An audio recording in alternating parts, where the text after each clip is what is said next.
So after you've done your ballerina plie squats, reorient your legs a little tiny bit closer. Your toes can point whatever direction, as long as your knees maintain direction over the toes.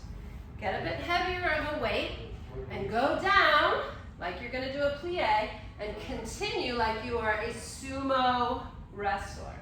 This is your sumo squat. Perfect plie until you have to round forward through the pelvis, not the back, not the head. Sumo squat, stand. Sumo squat, stand. When we hinge forward, we start working more of the hip complex, including the glutes. Coming into a hang, orient your hands on the bar. They can be directly overhead, they can be further open. Directly overhead is good for now. Overhead above the shoulders. Then shoulder blades down the back.